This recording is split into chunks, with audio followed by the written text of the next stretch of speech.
그 유명한 강사 김창옥 씨가 있잖아요. 그분이 이런 이야기를 하더라고요.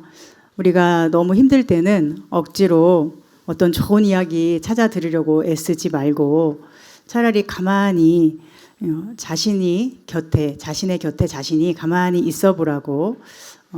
강아지가 주인 옆에 그냥 가만히 고요히 있기를 좋아하는데, 주인 곁에 이렇게 있다가 좋으면은 살을 대기도 하고 또 배를 까기도 한다는 거예요. 우리가 힘들 때, 마음이 무너지고 지칠 때 우리에게 가장 필요한 것은 특별히 사랑한다는 말을 많이 듣거나 특별한 이벤트를 받는 게 아니라 우리 영혼 곁에서 우리가 가만히 있어주는 게 필요하고, 또 사랑하는 사람 곁에서도 그냥 우리가 고요히 머물러 있어주는 게 필요하고, 그러다가 좋으면 그 속에 있는 것이 나오게 되고 그게 정화되고 맑아지고 한다는 거예요. 그러니까 막 억지로 힘내려고 애쓰지 말고 그냥 그동안 힘들었지, 여기까지 오느라 정말 고생했어 하면서 힘들었던 자신의 아픔을 알아주는 그 고요함을 누리다 보면 어느새 좋아진다는 것입니다. 저도 이게 참 맞는 말이라고 생각을 해요.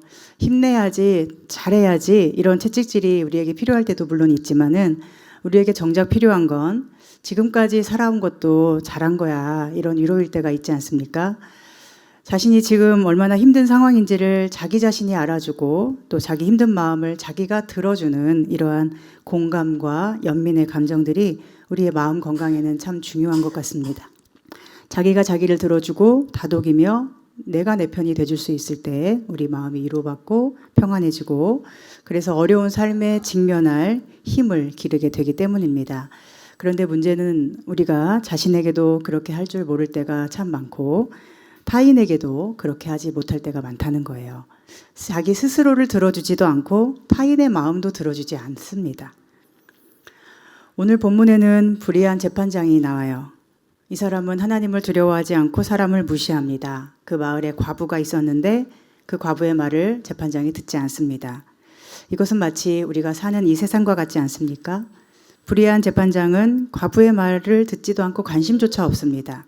이 불의한 세상 역시 우리 말에 귀 기울이지 않고 관심조차 없습니다. 이 세상이 들어주는 사람이 있을까요? 없을까요? 들어주는 사람이 있는데 누구의 말을 들을까요? 이 불의한 재판장이 들어주는 사람은 누구일까요? 힘 있는 자들, 어떤 영향력을 가진 자들일 거예요. 즉, 그 말을 들었을 때 자기에게 이득을 가져오는 사람이죠. 다윗의 아들 압살롬이 아버지 다윗 왕의 인기를 자기 것으로 만들려고 했던 일이 있어요. 바로 성문 앞에서 재판을 받고 싶어하는 사람들의 말을 자기가 다 들어주고 판결해 주는 것입니다. 억울한 사람들의 마음을 들어줌으로써 그들의 마음을 훔쳤습니다. 즉, 그들의 호소와 억울함이 정말 공감되고 아파서 듣고 싶은 게 아니라 자기가 인기를 얻고 싶은 그 이득 때문에 들어준 거죠. 세상이 이와 같습니다. 이득이 없으면 듣지 않습니다. 힘 있는 자의 말이 아니면 듣지 않습니다. 당시 예수님께서 비유로 말씀하신 이 불의한 재판장도 마찬가지예요. 과부의 말이니까 듣지 않습니다. 그녀가 만약 힘 있고 명망 있는 가문에 어떤 유력한 남편을 둔 여자였다면 듣지 않을 이유가 있었을까요? 그러나 과부라는 이 단어 자체가 그녀의 연약함과 가여운 모습을 그대로 드러내기 때문에 우리는 이 불의한 재판장이 왜 안 들었는지 이유를 굳이 생각해 보지 않아도 알 수 있습니다. 당시 과부는 어떤 존재입니까? 가장 힘이 없고 가장 가여운 존재의 대명사예요. 여러분 생각해 보세요. 결혼을 했는데 남편이 갑자기 죽어버리는 거예요. 그러면 그 남편이 죽었다는 상실감만으로도 얼마나 힘들고 괴롭겠습니까? 그리고 당시에 경제적인 능력이 전혀 없었던 여성들의 삶으로 비추어 볼 때 먹고 살 길이 너무 막막해요. 그런데 문제는 사회적으로도 죄인 취급을 받고 손가락질을 당할 것이고, 또 자기 스스로도 내가 뭔가를 잘못해서 우리 남편이 죽었나 하는 죄책감이 생길 것입니다. 우리나라도 예전에 보면 여자가 과부가 되면 어떻게 하죠? 남편 죽인 여자라고 얼마나 비난을 합니까? 그 여자의 잘못이 아닐 텐데도 오히려 위로를 많이 받아야 될 여인인데도 사회와 세상은 너무도 포악하고 폭력적이에요. 이 과부도 그런 폭력적인 세상에서 얼마나 많은 상처를 받으며 살아야 하겠습니까? 지금도 그러는데 2000년 전이에요. 의지할 남편도 없는데 사회적으로 죄인 취급받고 힘없고 가난하니까 재판도 억울한 일을 당해도 공정하게 재판을 받지 못해요. 본문에서 원한을 풀어달라는 말을 계속하고 있는 걸 보면 뭔가 억울한 일을 부당하게 당했는데 그녀의 편을 누구도 들어주지 않았던 것으로 보입니다. 지금 세상에도 이런 일은 많이 일어나요. 힘 있는 자들에게만 기울어져 있는 공정과 정의의 저울추가 힘없고 가난한 사람을 죄인으로 만드는 일이 허다합니다. 아무리 두드려도 대답 없이 꼼짝하지 않는 두꺼운 벽 앞에서 홀로 싸우느라 1인 시위해야 하는 사람의 모습이 바로 이 과부의 삶과 겹쳐지는 거예요. 만약에 당시에 사회적으로 사람들이 이 과부 편에 서줬다면 어땠을까요? 사람들이 과부의 말에 귀를 기울여 주었다면 이 불의한 재판장이 그녀를 계속 무시할 수 있었을까요?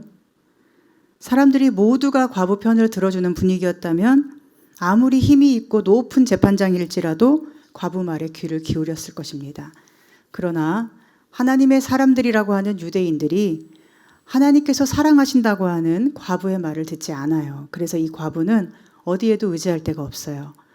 억울한 상황을 혼자서 계속 견디고 참아야 해요.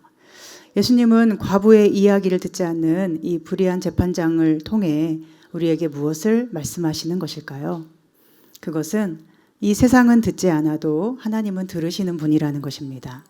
그리고 하나님이 들으시는 분이라면 하나님을 믿고 사는 그리스도인도 들어야 하는 사람이라는 것입니다. 교회는 가장 연약한 자의 말에 귀 기울이는 곳이 되어야 합니다. 하나님이 고아와 과부의 하나님이시기 때문에 하나님을 믿는 사람은 고아와 과부의 친구가 되어야 합니다.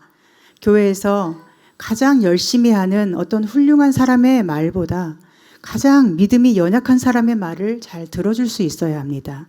상식적으로 생각하면 가장 열심히 하고 가장 예쁜 사람 말을 더 잘 듣는 것이 당연하죠. 그러나 성경의 관점으로 보면 가장 열심히는 하지 못하더라도 또 가장 예쁘지는 못하더라도 심지어 가장 속을 썩이는 사람일지라도 그 사람의 말을 들어주는 것이 믿음의 모습인 것이죠. 그러나 현실은 어떻습니까? 힘없는 자의 말은 누구도 듣지 않아요. 그러면 그 사람 마음에는 뭐가 생길까요? 원한이 생기죠. 상처를 받습니다. 그렇게 교회를 떠나가는 사람들이 생겨납니다. 저는 우리 교회가 그렇지 않기를 소망합니다. 믿음이 연약한 사람이 원한의 감정이 생기지 않도록 서로가 서로를 하나님처럼 들어주는 교회였으면 좋겠습니다. 그러나 현실은 그러기가 어렵고 심지어 교회조차도 힘없고 작은 교회의 말은 들으려고 하지 않아요. 힘 있는 대형 교회의 말만 들으려고 하는 세상입니다. 오늘 이 과부가 당하는 일들이 작은 교회의 현실에도 일어납니다. 그 이유는 뭐냐면 세상이 불의하기 때문이고 사람들 역시 불의하기 때문이에요. 그런 상황에서 우리는 이런 질문에 직면할 것입니다. 그렇다면 하나님도 불의하신가? 늘 들어주지 않고 무시하는 말과 행동을 하는 재판장을 볼 때, 또 그런 사람들과 세상을 경험해야 할 때 우리 속에는 하나님도 불의하신가? 라는 생각이 어떻게 들지 않겠습니까?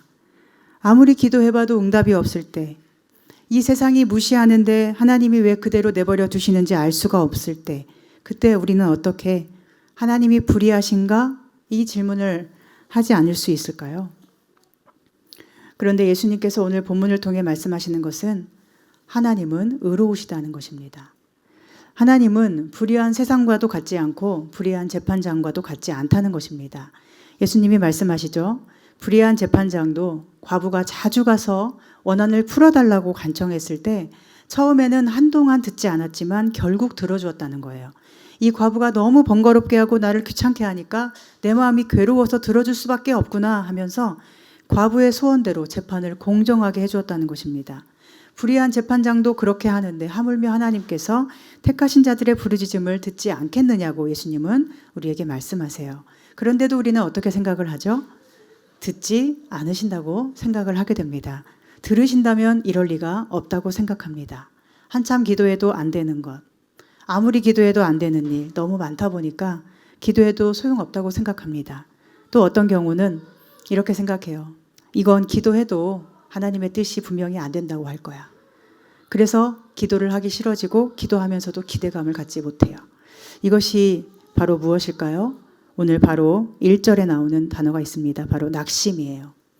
예수님은 오늘 비유를 들려주시는 이유, 그 목적을 두 가지로 말씀하시는데, 하나는 항상 기도하도록 하기 위해서, 또 하나는 낙심하지 않도록 하기 위해서라고 하십니다.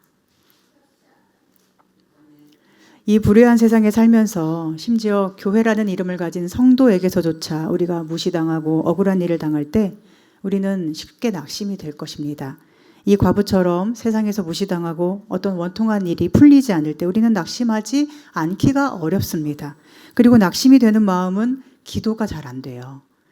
물론 우리가 앉아서 오래 있을 수도 있고 소리내서 기도라는 행위를 할 수도 있을 거예요. 그러나 기도가 단지 물리적인 행위가 아니고 기도는 하나님을 향한 전적인 신뢰와 사랑이라는 것을 생각할 때 낙심이 된 마음은 기도가 잘 안 되는 것입니다. 하나님을 향한 기대감을 상실한 것이기 때문이에요. 불의한 재판장을 통해 우리는 하나님을 내가 불의하다 생각하지 않는지를 스스로 돌아보아야 하겠습니다. 불의한 재판장처럼 하나님이 아무리 기도해도 들어주지 않는 분이라고 생각하지는 않는지 돌아봐야 합니다. 하나님이 나를 무시한다 생각하지 않는지 돌아봐야 합니다. 하나님이 내게 관심 없다 이런 생각이 우리 속에 있지 않은지 돌아봐야 합니다. 이 말씀을 들려주시는 예수님은 바로 자신이 낙심할 수밖에 없는 상황을 견디신 분이에요. 세상에 사람의 몸을 입고 오실 때 예수님을 위해서 마련된 것은 없었습니다. 그분이 머물 공간도 없어서 구유 위에 누우셔야 했고 죽이려는 헤롯 왕에 의해서 피난길에 올라야 했죠. 십자가에 못 박으라 외치는 성난 군중들 앞에 서야 했고 힘과 권세를 가진 바리새인, 서기관, 대제사장들 앞에서 늘 비난받고 무시당하셨어요. 즉 세상은 예수님을 무시했어요. 불의한 사람들은 예수님을 늘 무시했습니다. 오늘 만약 예수님이 오신다 해도 누가 예수님의 말씀을 들을까요? 물 위를 걷는 어떤 퍼포먼스나 보여주면, 오병이어 기적을 행하는 모습이나 보여주면 유튜브 조회수 10억 뷰, 100억 뷰 찍겠지만 십자가와 고난의 복음, 진리를 말씀하면 아마 다 관심 없을 거예요. 구독자 몇 명이나 되겠습니까? 십자가를 앞두신 예수님은 겟세마네 동산에서 기도하시죠. 그때 예수님 마음에 낙심이 없었을까요? 뭘 해도 도저히 피할 수 없는 십자가라는 그 고통스러운 현실과 거대한 권력자들의 무서운 폭력 앞에 예수님은 전혀 낙심이라는 것이 되지 않았을까요? 예수님도 인간이었는데요. 또한 아무리 기도해도 하나님의 뜻은 굳건하니 하나님이 내 기도를 들어주지 않으실 거야. 어차피 나는 십자가를 지고 죽을 수밖에 없어. 라는 낙심이 되지 않았겠습니까? 과부가 처한 이 낙심되는 현실과 상황은 바로 예수님의 현실과 상황이고 또한 오늘 그리스도를 따르며 세상을 사는 그리스도인들의 낙심과도 같습니다. 도저히 어떻게 해도 꿈쩍도 안 하는 세상의 벽이고 너무도 굳건하여 누구도 무너뜨릴 수 없을 것 같은 두려우신 하나님의 뜻이라는 벽입니다. 그 벽 앞에서 낙심이 안 될 사람은 없습니다. 그러나 우리는 예수님의 모습에서 우리의 나아갈 길을 찾아야 합니다. 그것은 하나님의 뜻이 십자가에 굳건할지라도, 그래서 죽고 싶지 않다는 것을 듣지 않을 것 같은 하나님일지라도 그것 때문에 낙심하지 않고 끝까지 기도하며 하나님을 구하는 것입니다. 나의 원대로 마시옵고 아버지의 뜻대로 되기를 원하나이다. 낙심이 되는 상황이지만 그 낙심 때문에 무너지지 않고 끝까지 하나님을 바라보는 것입니다. 낙심이라는 단어의 뜻은 바라던 일이 이루어지지 않아서 맥이 풀리고 마음이 상하는 상태를 뜻합니다. 우리가 바라던 일이 이루어지지 않을 때가 참 많을 거예요. 그러나 그런 상황에서도 우리가 유지해야 할 아주 중요한 태도는 낙심하지 않고 하나님을 신뢰하며 기도하는 거예요. 하나님은 듣고 계십니다. 하나님은 나의 모든 것을 아시고 들으십니다. 하나님이 왜 지금 그 기도 소원을 듣지 않는지는 우리가 알 수 없습니다. 그러나 우리가 신뢰하는 것은 하나님은 우리에게 가장 좋은 것을 주시는 분이라는 사실이죠. 내가 이루어지기를 바라는 소원이 아닌 하나님의 뜻이 우리에게서 이루어지는 것이 우리에게도 가장 좋은 길임을 우리는 알아야 합니다. 그러니 가장 중요한 것은 하나님이 나를 사랑하심을 깨닫는 것이죠. 일이 이루어지는 것이 나를 사랑하시는 증거인 것이 아니고 일이 이루어지든 일이 안 이루어지든 기도가 응답이 되든 아니면 반대로 응답이 되든 그 속에서 우리가 끝까지 붙들어야 하는 건 하나님이 나를 사랑하신다는 믿음이에요. 우리 7절과 8절 함께 다시 한번 읽어볼까요? 하물며 하나님께서 그 밤낮 부르짖는 택하신 자들의 원한을 풀어주지 아니하시겠느냐? 그들에게 오래 참으시겠느냐? 내가 너희에게 이르노니 속히 그 원한을 풀어주시리라. 그러나 인자가 올 때에 세상에서 믿음을 보겠느냐? 아멘.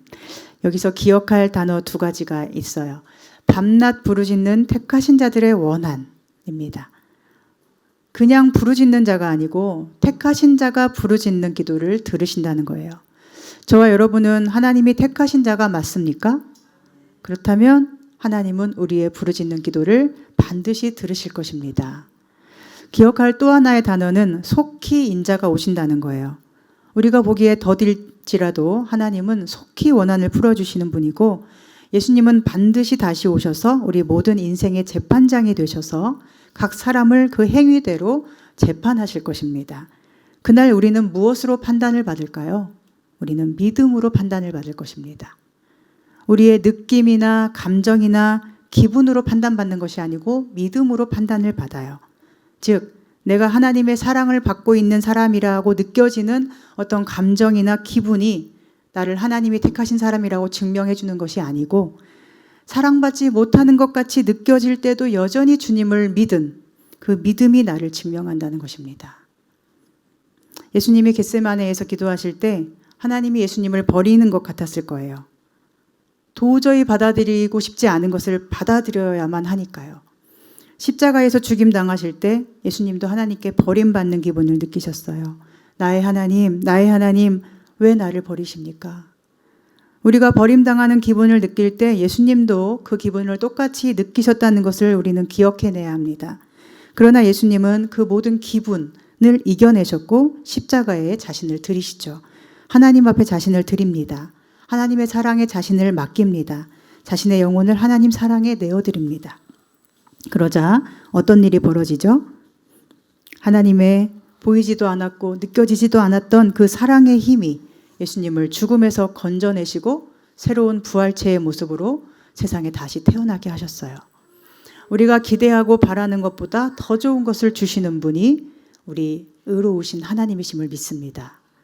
여러분이 무엇을 하나님 앞에 기대하시든 하나님은 그보다 훨씬 더 좋은 것을 예비하시고 그리고 반드시 주실 것이고 또한 여러분을 사랑하신다고 믿습니다. 그리고 우리는 이 세상의 어떤 좋은 것들보다 가장 좋은 것은 바로 구원이고 하나님 나라라고 고백하는 사람들이죠. 가장 좋은 그것을 위해서 덜 좋은 것들을 포기할 수 있는 하나님의 자녀들입니다. 박해와 고난 속에서도 끝까지 예수님께 충성하는 종이 되기를 소망하는 믿음의 사람들이 바로 우리들이죠. 믿음을 가지고 살더라도 낙심될 일은 계속 생길 거예요. 세상은 여전히 어둡고 정의는 실현될 날이 까마득해 보일 것이며 전쟁과 기근과 폭력의 소문들은 끊이지 않을 것입니다. 또한 점점 나이가 들어가면서 몸은 약해질 것이고 아픈 곳이 많아질 거예요. 어떤 사람이 이렇게 말하더라고요. 운동을 하면 운동을 한 데가 아프고 운동을 안 하면 운동을 안 한 데가 아프다고. 그게 중년이래요. 아주 유명한 사람이 어디서 말하더라고요. 그러니까 아프니까 청춘이 아니고 아프니까 중년이래요. 갱년기, 노년기 다 아픈 나이죠. 게다가 내 말을 들어주는 사람은 점점 사라지고 무시하는 사람은 점점 많아지는 것처럼 느껴지는 나이죠. 그리고 몸이 아플 때는 마음도 같이 아플 거예요. 그러나 그때마다 우리는 우리 스스로의 곁에서 고요하게 잠잠하게 머물러 있으면서 자기 마음을 들어줄 수 있으면 좋겠어요. 그리고 다른 사람의 연약함도 들어줄 수 있는 사람이었으면 좋겠어요. 그리고 그럴 수 있는 힘을 우리 곁에 고요하게 잠잠하게 다 듣고 계시는 하나님을 발견하며 그 하나님 안에서 찾을 수 있었으면 좋겠습니다. 그리고 하나님이 나를 사랑하신다는 그 믿음을 절대로 잃지 않기를 바라요. 일이 안 되고 내 기도가 안 이루어지는 그때가 바로 하나님의 사랑을 가장 강력하게 신뢰해야 할 때인 줄 믿습니다. 예수님이 겟세마네에서 그러셨던 것처럼 또 이 과부가 불의한 재판장에게 그랬던 것처럼 하나님이 불의하시다 느껴지는 모든 순간에 내 의로움이 아닌 하나님은 의로우시다 신뢰하며 끝까지 낙심하지 말고 기도로써 하나님께 나아가길 소망합니다. 디모데후서 4장 3절부터 이렇게 말씀해요. 때가 이르리니 사람이 바른 교훈을 받지 아니하며 귀가 가려워서 자기의 사욕을 따를 스승을 많이 두고 또 그 귀를 진리에서 돌이켜 허탄한 이야기를 따르리라. 오늘 이 세상의 모습과 너무 똑같지 않습니까? 듣지 않죠. 그러나 너는 모든 일에 신중하여 고난을 받으며 전도자의 일을 하며 너의 직무를 다하라. 복음을 들고 세상을 살아가는 그리스도인이라면 아무도 듣지 않는 절망적인 상황에 놓여 있다 할지라도 그 고난 속에서도 끝까지 주님께 충성하라는 말씀입니다. 성경은 하나님의 감동으로 된 하나님의 말씀이죠. 그러면 이 말씀을 하나님이 우리에게 해주셨다면 우리가 드리는 그 충성 뒤에 하나님께서 가장 좋은 것을 예비하지 않으셨겠습니까? 신실하신 하나님, 자비로우신 하나님, 공의로우신 하나님께서 믿음으로 주님만 신뢰하는 자를 언제까지 괴롭게만 하시겠냐는 것입니다. 기도의 응답이 너무 오래 없고 더딘 것 같아도 하나님은 속히 들으신다고 예수님이 말씀하십니다. 또한 말씀은 약속이고 하나님은 약속을 반드시 지키시는 신실하신 분입니다. 오늘 우리의 기도가 비록 작은 신음일지라도 하나님은 그 신음 소리까지 들으시고 속히 응답하시며 우리에게 가장 좋은 것을 예비하신 분이심을 신뢰하는 믿음으로 모든 사람의 재판장으로 다시 오실 예수님 앞에 믿음의 사람으로 발견되는 은혜를 누릴 수 있기를 간절히 소망하고 축복합니다. 기도하겠습니다. 하나님, 우리의 마음을 아시고 기도를 들으시는 하나님을 아버지로 모시고 저희가 살아가는데 세상은 너무도 슬픈 일이 많고 이 과부의 심정처럼 우리가 두터운 벽 앞에 선 것만 같은 현실은 우리를 너무도 힘들게 합니다. 그러나 주님, 저희는 하나님께서 택하신 백성이고 사랑을 받는 자녀이며 하나님은 택하신 자의 부르짖음과 귀에 들리지 않는 신음소리까지도 다 듣고 계심을 의지합니다. 하나님께서 저희를 위해 예비하신 것은 저희로서는 상상할 수도 없는 좋은 것임을 말씀의 약속을 통해 새롭게 기억하게 하여 주옵소서. 그래서 어떤 상황에도 예수님처럼 하나님의 뜻을 이루며 하나님과 함께 기뻐할 수 있는 저희들 되게 하여 주시옵소서. 예수님의 이름으로 기도합니다. 아멘.